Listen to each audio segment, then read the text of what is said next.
भात शेतीमध्ये फळी मारणं किंवा पाठा मारणं ही संकल्पना तुम्हाला माहिती आहे का? भात शेती जर तुम्ही करत असाल तर तुमच्यासाठी हा व्हिडिओ महत्त्वाचा ठरू शकतो.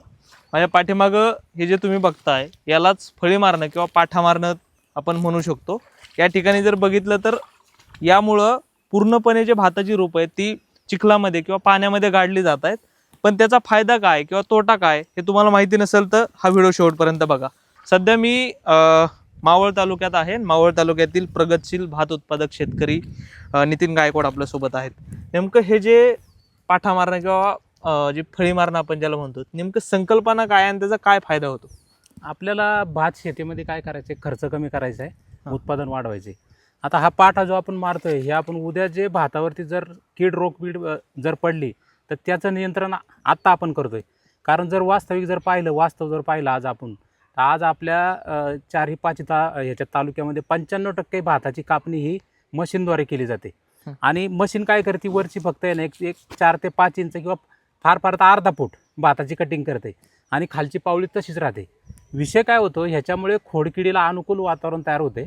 खोडकिडी काय करते, ह्याच्यामध्ये भाताच्या ह्याच्यामध्ये अंडी घालते आणि पुढच्या वर्षासाठी त्या अजून जोमाने ताकदीने आपल्या भात पिकावरती त्याचा म्हणजे हे करते, कीड रोगाचा अटॅक होतो. आणि भात शेतीमध्ये जर आपण पाहिलं तर खोडकिडीचा एवढा अटॅक आहे, तर त्याच्यामध्ये भाताच्या नुकसानीमध्ये आणि भाताचं उत्पन्न कमी येण्यामध्ये खोडकिडीचा फार मोठा वाटा आहे. तर ही फळी फिरवल्यामुळे काय होतं, विषय काय होतो, हा, ही फळी नेमकं कशी तयार केली तुम्ही ते सांगा. याला किती खर्च येतो किंवा काय?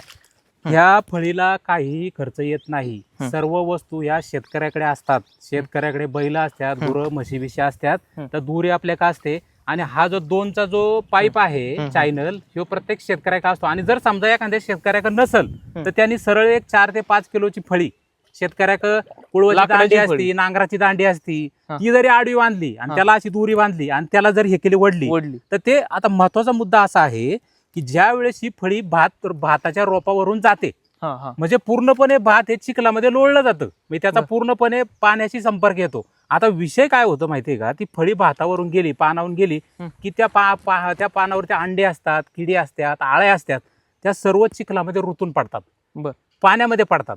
एवढ्या कमी वयात त्याच्यावरती अंडे आळे असतात. ह्याची सुरुवात भाताच्या रोपवाटिकेमध्ये होते. ज्या वेळेस खोडकिडीचा पतंग आहे तो पतंग रोपवाटिकेमध्ये त्या भाताच्या रोपांवरती अंडी घालतो. आणि अंडी घातल्यानंतर भात लावल्यानंतर जर आपण बारकाईने जर पाहिलं तर भाताच्या पानाच्या मागच्या साईडला असे अंड्याचे कोश असतात आणि त्या एका कोशामध्ये 1500 अंडी असतात. आणि ती अंडी त्याच्यातून त्या आळ्या बाहेर पडतात आणि कवळी भाताची पानं खातात आणि नंतर ते खाली खोडात जातात. खोडात गेले की त्या खोडाला होल पाडून त्या आतमध्ये राहतात. आणि पर्यायी जे मुळाखंड जे अन्नद्रव्य येतं वरती पानांना, तर ती कीड खाऊन टाकते. आणि पर्यायाने काय होतं, मग आपले जे फुटवे आहेत ते फुटवे वाळून जातात.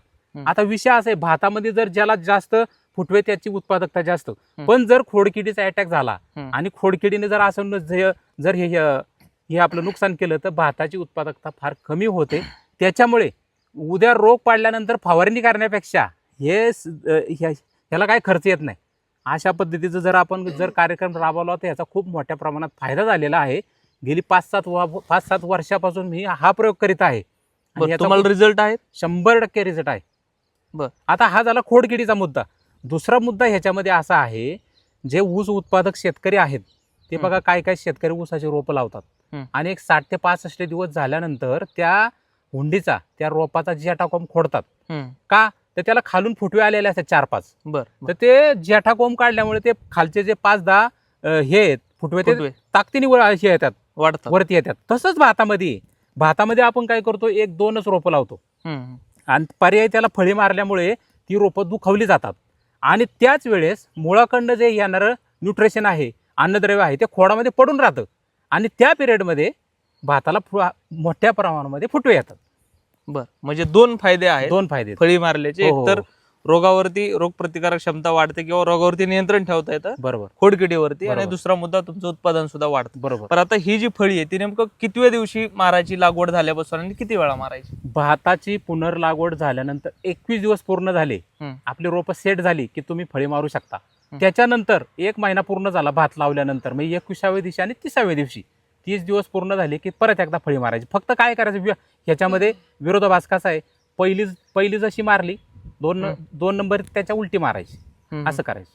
ओके, म्हणजे तुम्हाला याचा रिझल्ट आलेला हो. आहे. आणि ह्याच्यामध्ये अजून एक फायदा आहे साहेब, ह्याच्यामध्ये जर समजा तुम्ही भाताला जो खताचा हप्ता आहे तो खताचा हप्ता जर फळी मारायच्या वेळेस जर दिला, बरोबर का, तर ते पहिलं जर तुम्ही खत मारलं आणि नंतर फळी मारली तर फळीच्या माध्यमातून सर्व पाणी हे गढूळ होऊन जातं. आता तुम्ही पाहताय मी आता मारतोय फळी, सर्व पाणी गढूळ झालेलं आहे. पर्याय जे तुम्ही खतं टाकताय ते खत आहे ना त्या फळीमुळे चांगल्या पद्धतीने पाण्याशी मात्याशी मॅच होऊन जातं आणि आपल्या रोपांना ते अन्नद्रव्य घ्यायला सोपं पडतं. म्हणजे फळी मारायच्या आधी खत पण टाकलं. हो, खत जर टाकलं तर ते चांगलं न्यूट्रिशन म्हणजे सर्व असं एकत्र होतं आणि ते रोपांना घ्यायला सोपं जातं. ओके, खऱ्या अर्थानं ही जी फळी मारण्याची संकल्पना आहे ही शेतकऱ्यांनी किती सोप्या भाषेत आणि किती प्रभावीपणे समजून सांगितली आपण बघितलं असेल. नितीन गायकवाड यांना खरंच यामध्ये किती वर्षापासून करतो आपण? गेली 7 वर्षापासून ते फळी मारण्याचं काम करतात आणि त्यांना रिझल्ट आहे. तुम्ही सुद्धा जर भात शेती करत असाल तर तुम्ही फळी किंवा या पद्धतीनं पाठा मारू शकता आणि तुम्ही सुद्धा एक प्रयोग म्हणून सुरुवात करा आणि तुम्हाला ज्या पद्धतीने रिझल्ट येतील त्यानंतर तुम्ही सर्व शेतामध्ये सर्व पीक किंवा सर्व क्षेत्रामध्ये ते करू शकता. दत्ता लवांडे, लोकमत ॲग्रो, पुणे.